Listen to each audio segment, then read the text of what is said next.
haddii aad tahay qof naxdin badan ama qof waayeel ah fiidiyogan ku diran yahay fadlan ha fiirsan.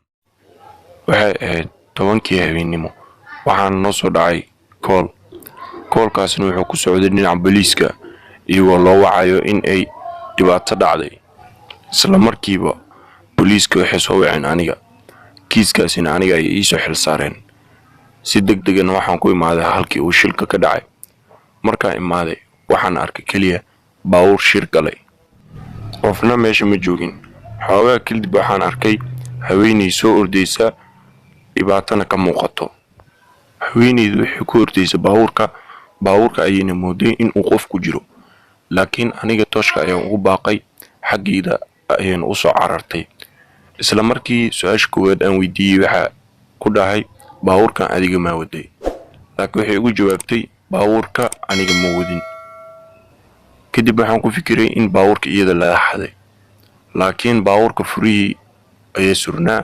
waxaan ogaaday in aysan qofna xadin. waxaan ii sheegtay haweeneydii in ninkeeda uu rabo in uu isdilo.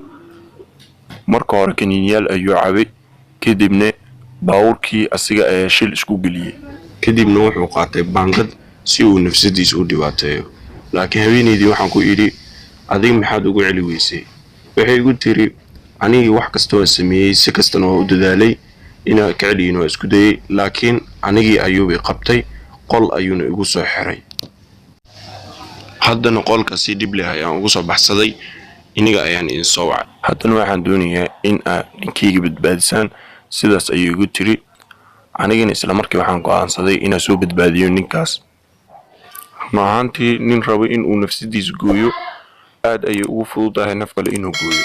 marka waxaan go'aansaday in aan saaxiibkii hore u soo qoto. isla markiina waxaan imaanay gurigii anagoo doonayna ninkaas inaan badbaadino. waxaan ka raadinay guriga dhexdiisa, waana ka weynay guriga dhexdiisa, laakiin waxaan ku aragnay guriga banaankiisa asigoo baangad wato, fanaanad la'aan ah. run ahaantii waa la yaabanaa qof asiga naftiisa rabo in uu gooyo. aad ayaan ula yaabanaa. ninkan wuxuu ahaa nin waalan. baangadii ayuuna kor u soo qaaday. annaga waxaan ku soo taagnay biskoolado si aan asiga u cabsi gelino, kadibna uu isku dhiibo. laakiin asiga annaga war ma naga maqlin. isla markiina seeftii ayuu kor u qaaday, gacantiisa ayuuna iska gooyey ilaa ay ku dhawaato in ay gacantiisa laba cad ay kala noqoto. run ahaantii markuu baangada isku garaafinaya aad ayuu ilmeynaya asiga, wuuna qaylinayay. si kasta waan ugu qaylinay, laakiin annaga war ma naga maqlin. baangadii ayuu gacanta kale ku qabtay, isla markiina wuxuu garaafeeyey gacantiisa kale, asigoo ku dhaweeyey ilaa ay ka go'do gacantiisa kale. aniga iyo saaxiibkii waxaan ogeyn ninkan hadduu sidan kusii socdo in uu asiga kow iska siinayo. kadib saaxiibkii ayaa waxaan ku dhahay waa inaad gadaal ka soo martaa, anigana hore ayaan kasoo maraynaa, kadibna waan qaqabanaynaa. annagoo ku tala jirno in aan ninkan qaqabano ayaa isla markiiba ninkii suuxay, dhulka ayuuna ku dhacay. waan ku soo ordnay. run ahaantii waxaan isku daynay in aan u wacno ambulance. si degdeg ah ayay ambulastii ku imaaday. ambulastii ayaana saarnay, waxaana loo qaaday isbitaalka. haweeneydii iyo ilmaheeda warays dheer ayaan la yeelnay. waxaan u sheegnay in ay kasoo fogaadaan tuulada, kadibna ay u soo dhawaadaan magaalada. 3 bil kadib anigoo jooga meesha checkpointiga ayaa waxaan arkay baabuurkaasna waxaa saarnaa ninkii doonayay 3 bil ka hor in uu nafsadiisa garaafeeyo. run ahaantii wuu igu soo booday, aad ayuuna igu mahad celiyey, habna wuu isiiyey. markaas waxaa la socday asiga iyo labadiisa cunug iyo naagtiisa. ilaa hadda waxaan ka fikirayaa sababta uu rabay in uu nafsadiisa u gooyo. fadlan ha hilmaamin fiidiyoga inaad like garayso.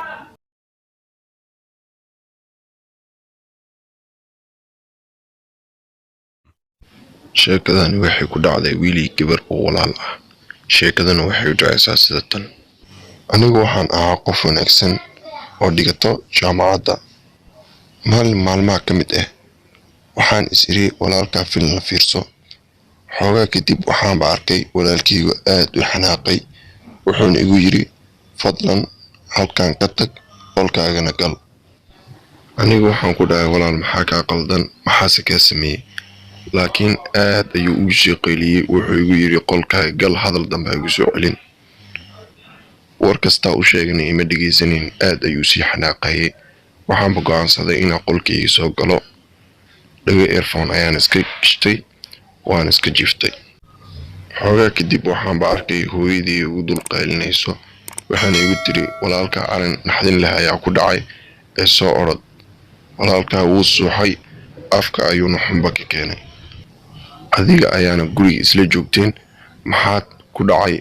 maxaase lagu sameeyey? intaa joogtay qof miyaa guriga soo gala ayay igu tiri. arrinkii ayaa soo xasuustay, waana iska aamusay. hooyadayna waxba uma sheegin. markaan walaalkay isbitaalka ugu imaaday wuu igu qayliyey, wuxuuna igu yidhi iga tag. maalmo kadib ayaa wuxuu igu soo galay walaalkay qolka, wuxuuna i dhahay waxaan doonayaa in aan wax kuu sheego. aniga aad ayaa u naxay, waana ka cabsaday. asigoo dhool caddeynaya ayuu wuxuu igu yidhi abbaayo iga raali noqo, xanaaq ayaa iga keenay waxaasoo dhan. maanta wixii ka dambeeyne ma kugu xanaaqi doono. wuuna iska baxay asigoo dhool caddeynaya. aniga run ahaantii waa yaabanaa. maalintii ku xigta ayuu albaabka ii soo galay, wuxuuna i yidhi ma kuu sheegaa sababtii aan kugu xanaaqay ayaantii, iyo xilligaas wixii iga xanaajiyey aan adiga kugu qayliyey? anigu waxaan ku yidhi haa ii sheeg. kadib wuxuu igu yidhi wax aan nolosheeda maqlin, weligeyna aan rumaysanaynin. wuxuu igu yidhi aniga markaa meesha fadhiyey adiga waxaa kugu kor wareegsanayay 3 naagood oo jini ah, aana adiga arkaynin. aniga keliya ayaa arkayay, adigana waad iska mashquulsaneed. waxaan ka baqay inay adiga ku dilaan. kadib markaan bax adiga ku dhahay, adiga ayay kusoo dabaraaceen. aniga ayaa dhulka garaacay. markaan garaacay ayay aniga ii imaadeen. run ahaantii aniga waxaan iska dhigay qof aan waxba ogeyn, wayna igu dul wareegsadeen. waxay adiga kuu sameyn lahaayeen aniga ayay igu sameeyeen, aadna igaga cabsiiyeen. waxaan idhi bal iska celi si aad ula dagaalamto kuwan, iska dhici. markaan isku dayay inaan iska celiyo, aad ayayba igaga sii nixiyeen. anigana naxdin dhalaadeed ayaa dhulka la dhacay, sidaas ayaana u suuxay oo dhibaatadaas igu dhacday. naagihii jinniga mid ka mid ah ayaa carabkeeda canka igaga salaaxday, sidaas darteed ayaan la suuxay, afkana xumba wuu keenay. ilaa aan isbitaalka ka tago, dhinacayga ayay joogeen, camaha ayayna iga leefayeen.